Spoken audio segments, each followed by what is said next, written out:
ગૌણ સેવા પસંદગી મંડળ, પંચાયત સેવા પસંદગી મંડળ કે અન્ય જે ભરતી મંડળની વાત કરીએ ને તો યાદ રાખજો આ ચૂંટણી ભંડોળ બોર્ડ છે, એનાથી વિશેષ કશું જ નથી. તમને જો લાગતું હોય કે આ બીજી રીતે કોઈ ચાલે છે તો જ્યારે ચૂંટણી આવવાની હોય ને ત્યારે ગૌણ સેવામાં ભરતી આવે.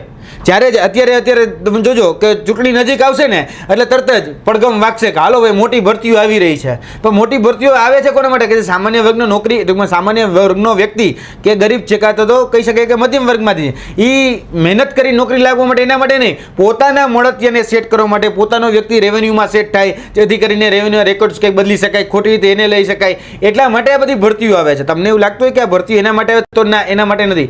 હવે વાત રહી જીપીએસસીની, ગુજરાત પબ્લિક સર્વિસ કમિશન.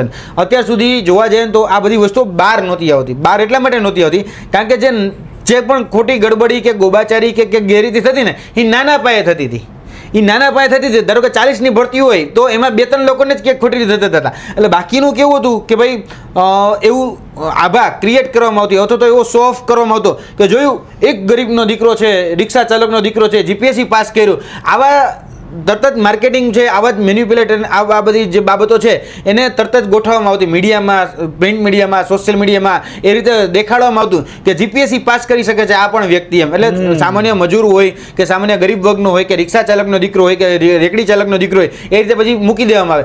ત્યાં સુધી બહાર ન આવતું. હવે પણ કેમ છે તમને કહું કે ધીરે ધીરે જે છે ને આ ફેવરિઝમ વાળો જે રસ્તો રહ્યો ને એ રસ્તો હવે ઇન્ટરવ્યૂ જે સિસ્ટમ છે ને એમાંથી ક્યાંક ને ક્યાંક બહાર આવતો રહે છે. અમે હજી આક્ષેપ કે આરોપ પૂરેપૂરા નથી લગાડી શકતા કારણ કે આધાર પુરાવા નથી. બાકી એટલા માટે આધાર પુરાવો ન, કારણ કે અમે જેવા એલિગેશન કરીએ અરે ભાઈ તરત જ આધાર પુરાવા અમારી પાસે માગે છે.